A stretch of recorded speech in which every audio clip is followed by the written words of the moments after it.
Look closely at Pep Guardiola. Look at his eyes. The English media is selling you a story right now, and you are buying it without asking questions. Manchester City just dismantled Newcastle 3-1 in the FA Cup. Omar Marmash and Savio put on an absolute masterclass. They tore the defense apart. But the entire country is only talking about the ghost in the stadium, the man who wasn't there. Erling Haaland. Pep walked into the press conference, looked straight into the cameras, and said 2 words.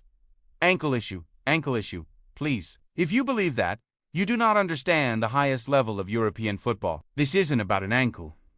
This is a psychological war. This is a chess match. And Pep Guardiola is hiding his queen. Why? Because the shadow of the Santiago Bernabéu is looming. The ultimate Champions League clash against Real Madrid is right around the corner. But the chessboard in Madrid looks entirely different this year. Carlo Ancelotti isn't sitting on the Real Madrid bench anymore. He's thousands of miles away, managing the Brazilian national team. The Spanish giants are in transition, but the Bernabéu remains the ultimate slaughterhouse for players who lack the nerve. Pep knows this. He is protecting his Viking, not from a physical injury, but from the unbearable weight of expectations. Guardiola is playing a mind game with the Spanish press, but he is also playing a mind game with Haaland himself. And this brings us to the most dangerous topic in England today, something that British TV pundits are terrified to admit. We call it the Haaland Paradox. What is the Haaland Paradox? It's simple, brutal, and mathematically undeniable. Erling Haaland is the greatest flat-track bully in the history of the sport. Put him against a mid-table Premier League team, and he will score a hat-trick before halftime. He is a machine, a Terminator built in a lab to consume crosses and through balls.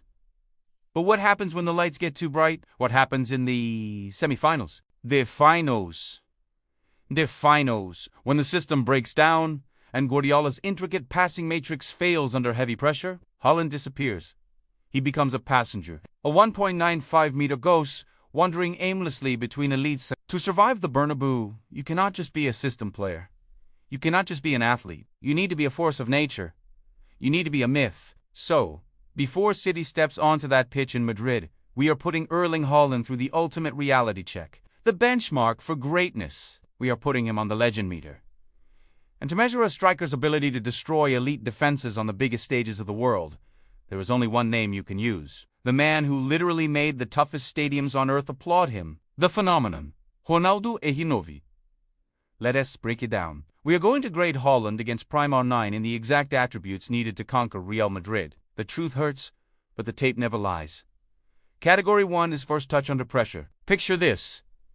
The Champions League semi-final. The midfield is a... Kevin De Bruyne sends a rocket of a pass into Haaland's feet with 2 Real Madrid center-backs breathing down his neck. What happens? Haaland's touch is heavy. The ball bounces 2 yards away, possession lost. Now, watch Ronaldo. The ball was glued to his boots. It didn't matter if legendary defenders were literally trying to break his legs. R9's first touch was an offensive weapon. It killed the defender's momentum instantly. R9 gets a perfect 10. Haaland, a generous 6. He is a finisher, not a magician. Category 2 is flair and magic. The English love efficiency. They love robots. But the Bernabéu does not bow to efficiency. The Bernabéu bows to art. Haaland will give you a tap-in, but he will never humiliate a defender to the point of breaking their spirit. Ronaldo didn't just score goals. He stole the souls of... Himagi, world-class defenders slide on the grass, hitting nothing but air. R9 is a 10. Haaland gets a 2. There is zero magic in his boots. It is pure mechanics. Category 3 is football IQ in the chaos. When Guardiola's system is working smoothly, Haaland looks like a genius. He knows exactly where to run. But what happens when Real Madrid suffocates the midfield? What happens when Rodri and Foden cannot find him? Haaland stands still. He waits for the game to come to him. Ronaldo Fenômeno was the system. If the midfield was dead, R9 would drop back, pick up the ball at the halfway line, read the spatial geometry of the entire pitch in a microsecond, and create a solo goal out of absolutely nothing. R9 is a 9. Haaland is a 7. He is a brilliant soldier, but he is not a general. Category 4 is pure pace. Finally, a category where the Viking can actually compete with the phenomenon. Haaland's top speed without the ball is absolutely terrifying. Once he starts sprinting in a straight line, you cannot catch him. It's like trying to stop a freight train with your bare hands. But Ronaldo's pace was different. It was terrifying with the ball at his feet. He ran faster while dribbling than most defenders could run empty-handed.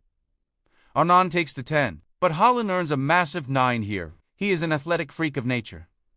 Category 5 is lethal finishing, in do-or-die moments. This is where the Haaland Paradox screams the loudest. Yes, he breaks records in October. Yes, he scores 5 goals against lower-tier teams. But look at his record in finals. Look at the games where one missed chance costs you a trophy. He hesitates. He rushes his shots.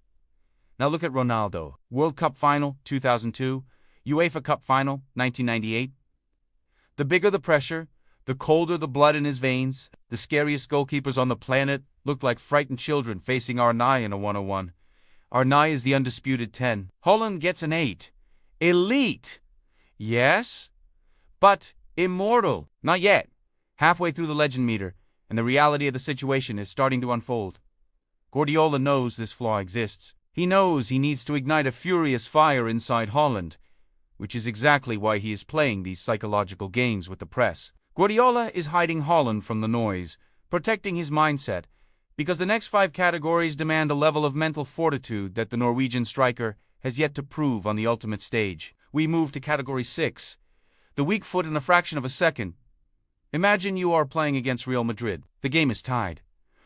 The clock is melting away. The defensive line forces you onto your weaker side. Elite defenders study tape all week just to push you into your discomfort zone. When they force Haaland onto his right foot, he hesitates. That microsecond of doubt is all an elite center back needs to steal the ball. He becomes predictable.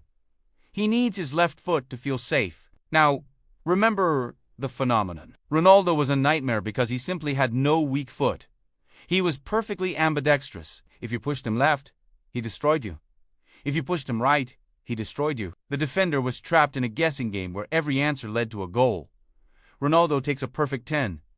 Haaland gets a 5. His dependency on his left foot is a mechanical flaw that the greatest teams have already mapped out. Category 7 is physical dominance against elite defenders. You might look at Erling Haaland and see a towering Viking. Standing at 1 meter and 95 centimeters, he is a physical specimen. When he battles against average defenders in the Premier League, he throws them around like children. He takes a 10 for sheer modern athletic power. But let us not forget what Ronaldo endured. Ronaldo was shorter, but his core strength was something out of a comic book. He played in an era where defenders were allowed to commit absolute atrocities on the pitch. They kicked him, pulled his shirt, tackled him at knee height, and he simply dragged him along. He absorbed the brutal impacts and kept running. Ronaldo takes a 9, but Haaland takes a 10 here. He is built like a tank, and physically, he is almost impossible to move inside the penalty box. But physical strength means absolutely nothing without Category 8.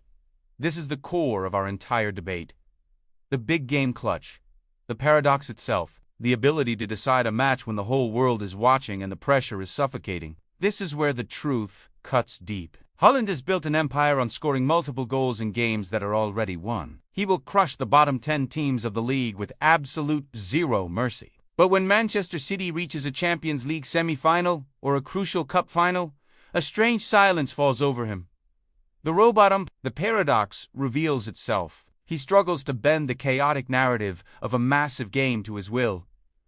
Ronaldo Fenômeno lived for the chaos. Put him in a World Cup final after suffering mysterious seizures. Put him in an Inter Milan shirt against a legendary Lazio defense. Put him in the Santiago Bernabéu for Real Madrid. The heavier the pressure, the colder his blood became. He did not just participate in big games, he owned them. He wrote the history books himself. Ronaldo takes the undisputed 10.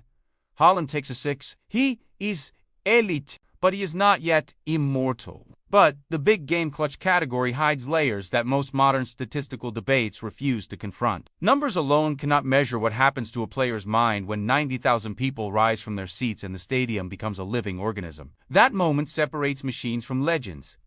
Watch Haaland when the pressure spikes. His movement remains intelligent.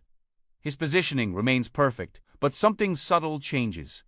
His touches become heavier. His shots arrive a fraction later than they should. The rhythm of the system hesitates, because the system itself is under siege. Manchester City dominates when control exists. When Guardiola's positional geometry flows without disruption, Haaland becomes a devastating weapon. The ball arrives exactly where the algorithm predicted. The defenders are pulled out of shape. The final pass arrives. But the Santiago Bernabéu does not respect algorithms. That stadium feeds on disorder. It thrives when logic collapses and football becomes chaos.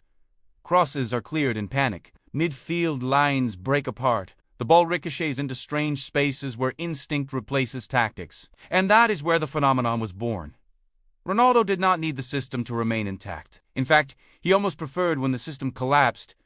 A bouncing ball, a desperate defender, a tiny window between two closing bodies, that was his natural habitat. He could accelerate from 0 to devastating speed in 2 steps. He could glide past 3 defenders without touching the ball twice in the same direction. He could create a goal out of nothing but instinct and audacity. That is the difference between a weapon and a force of nature.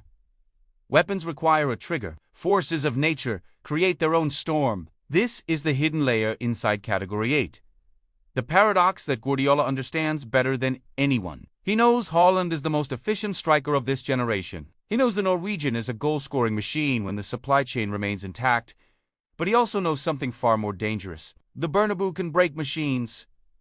One mischance, one offside run, one moment of frustration where the crowd senses hesitation. Suddenly the pressure multiplies. Suddenly the defenders grow more confident. Suddenly the striker begins chasing the game instead of controlling it. This psychological avalanche has swallowed many great players before. Even world-class strikers have walked into Madrid with perfect statistics and left with nothing but silence. Ronaldo Fenômeno never feared that silence. He fed on it. When the stadium held its breath, he accelerated. When the defenders hesitated, he attacked the smallest gap. When the pressure suffocated everyone else, his imagination expanded. That is why the big game clutch category is not simply about scoring goals. It is about rewriting the emotional gravity of the match itself. The phenomenon could tilt the entire atmosphere of a stadium with one explosive run. And defenders knew it. They felt it the moment he received the ball. Which leads us deeper into Category 9. Unpredictability. Unpredictability is the nightmare every elite defender fears but cannot quantify. Coaches prepare defensive plans for weeks before facing world-class strikers. They analyze movement patterns, passing lanes, shooting tendencies, preferred angles. Against Haaland, the preparation is brutal but clear. Cut the supply. Close the channels. Deny the crosses. Force him away from the penalty box. His threat remains enormous, but it follows a map. Now imagine preparing for Ronaldo. There was no map. Sometimes he would drift deep into midfield and suddenly launch a 30-meter sprint. Sometimes he would stand still for 10 seconds, watching the defenders, studying their balance like a predator studying prey. Then the explosion arrived. A single shoulder drop. A sudden acceleration. A feint that froze two defenders simultaneously. The ball would move in a direction that logic did not predict, and suddenly he was through. Even legendary defenders admitted they felt helpless. Paulo Maldini once explained that defending Ronaldo was not about strength or positioning. It was about surviving moments where your brain simply could not process what he was about to do. That level of unpredictability creates panic, and panic spreads like fire across a defensive line. One defender steps forward too early. Another hesitates. A third loses balance for half a second. Ronaldo needed only that half second to destroy an entire defensive structure. Haaland, by contrast, destroys structure through power and efficiency. Both are terrifying, but only one creates pure chaos, which finally leads us into Category 10. The aura. Aura is not statistics. Aura is mythology forming in real time. It is the invisible pressure that surrounds a player long before the match begins. The whispers in the tunnel, the tension during warm-ups, the subtle fear in the defender's body language when the ball rolls toward the striker. Haaland possesses presence. When he sprints behind the defensive line, stadiums react instantly. Defenders know they cannot match his speed. Goalkeepers know his finishing is ruthless. His physical dominance alone forces tactical adjustments. But aura is something deeper. Aura transforms a player into a story before the ball even moves. Ronaldo carried that story everywhere. Children in stadiums held their breath when he touched the ball. Commentators lowered their voices because they sensed something might happen. Defenders glanced at each other with quiet uncertainty because they had seen the impossible before. They had seen him eliminate 4 defenders with a single run. They had seen him humiliate elite goalkeepers. They had seen him rewrite matches that looked completely lost. Aura grows from those memories. It grows from the moments when logic collapses and something supernatural seems to take over the game. That is why the phenomenon's legend expanded far beyond his statistics. He made people feel something: fear, excitement, expectation. Even opponents secretly admired him. That emotional impact becomes permanent, and that permanence is the final layer of the legend meter. The legend meter has spoken. The numbers are locked in. When we measure Erling Haaland against the ultimate standard of the phenomenon, specifically for a brutal clash at the Santiago Bernabéu, the Norwegian striker reaches exactly 69% of Ronaldo's greatness. He is a phenomenal athlete, a historic goalscorer, and a crucial piece of Guardiola's machine. But he is still trapped inside his own paradox. He needs the system, whereas the true legends of the game are the system themselves.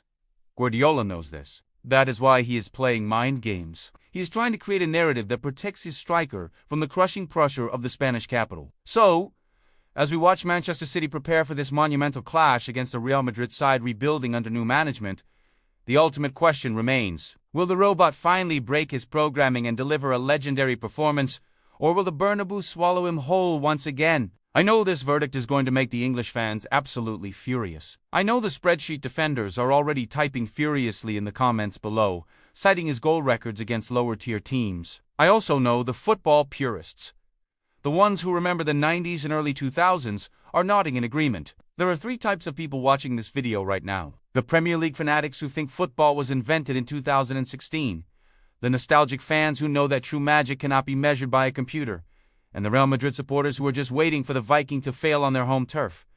Tell me right now in the comments, which tribe do you belong to? And most importantly, do you honestly believe Erling Haaland has what it takes to ever reach the level of Ronaldo Fenômeno? Let the war begin in the comments below.